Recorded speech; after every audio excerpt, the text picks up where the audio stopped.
And now you're telling me that when they started looking into where this money was coming from, it's actually eluding them how the money is coming from Japan and Korea. And wasn't that Charlie's last trip? Bizarrely, he went to Korea, and then after he went to Korea and met with a pastor, that pastor got arrested. And then after he went to Korea, he went to Japan. I'm just saying the past is feeling like it's a bit prologue. Why was Charlie going to build up? What does Charlie Kirk have to do with Korea? To be honest, I wasn't going to talk so quickly about GGLF again, which is for Charlie Kirk's life insurance policy. But I don't know what to do with this information. Once I found out about it, I knew I had to come straight to you guys and let you take it from here. So I'm going to give you the information and let you do what you do best and share it and figure out what the hell is going on here with GGLF, Wyoming, and North Korean weapons money laundering. The FBI seized 3 Wyoming companies for funding North Korean nuclear weapons. Candace Owens actually dropped a 25-minute segment connecting Turning Point USA to the Unification Church at what she calls a Moon Inc. style money laundering operation. Now, Charlie Kirk's life insurance company was registered by the same firm at the very same address as those North Korean shell companies, and it's still the same today. Unification Church owns the Washington Times, actually, and they're running the martyrdom narrative. Kirk's last trip was to South Korea, and he was there to protest raids on the Unification Church, and he said he had concerns to discuss this when he got back, but he never came back. This is the video where we actually connect some of this. Now, if you watch my last videos, you know about GGLF 2023 LLC, the Wyoming company, which $350,000 loan was given to through TPUSA. That's the life insurance, dissolved for $60 and then reinstated at midnight.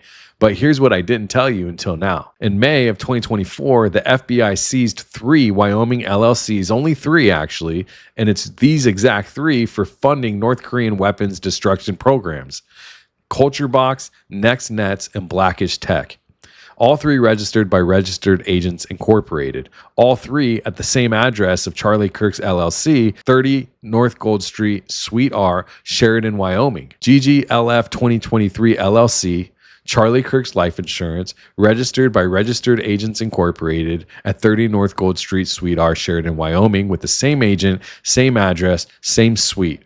The only registered agent publicly identified by the FBI as registering North Korean weapons funding shell companies is the same one that registered Charlie Kirk's life insurance policy. And it's still there right now today. They never moved it. In fact, they reinstated it with the same company.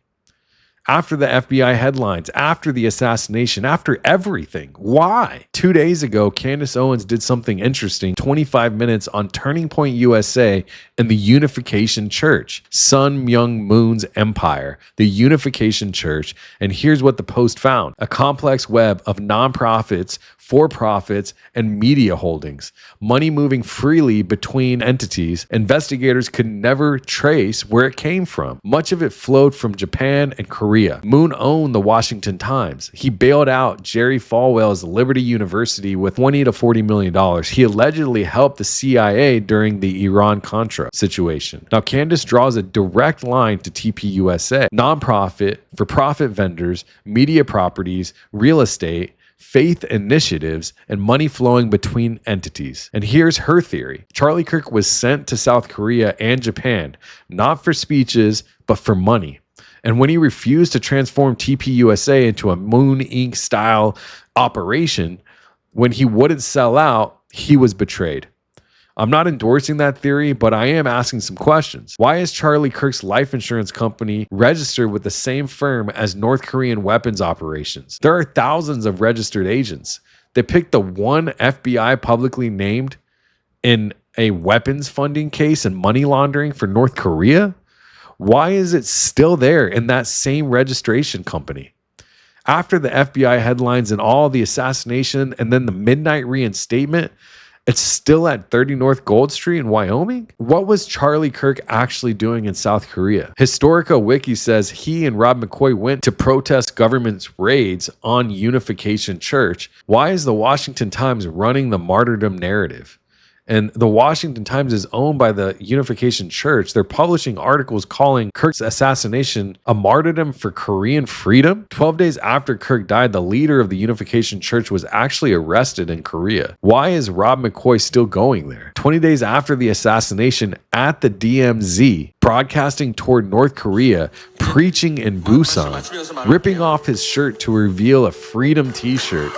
What did Kirk want to discuss exactly? And why were they yelling over to North Korea?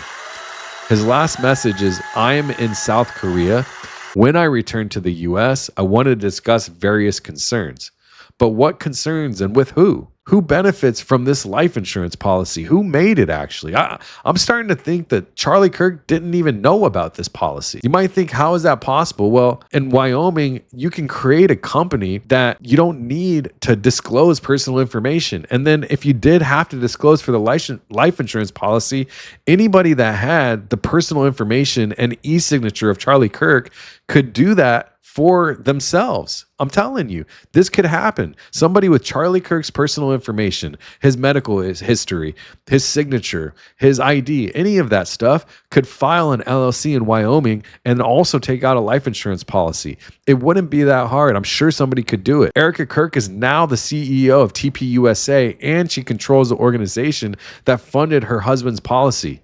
So who gets the payout? And why is there the same company that they chose to do business with and still continue to do business with, that the only agency that the FBI had caught in Wyoming doing North Korean money laundering for shell companies of weapons of destruction with North Korea, the same entity that they did business with in order to take out the life insurance policy for Charlie Kirk. The FBI seized North Korean shell companies at that same address. GGLF is still there, same place. Kirk's last trip was to South Korea, connected to the Unification Church. The Unification Church newspaper is writing his legacy. Candace is drawing a line from Moon Inc. to TPUSA. The insurance company was dissolved for $60, reinstated at midnight, never moved from the address that FBI flagged for weapons funding for North Korea. Do you understand? Kim Jong-un is connected to this directly. I don't know what is going on. Either this is the worst governance in nonprofit history, or it's just not an accident. You decide which one it is, but somebody knows the truth. Share this video because everyone needs to ask, what is going on? Someone has the answer and they're not talking. Charlie Kirk, we will never forget you. You spoke your truth. They silenced your voice. We got the mic now, big dog.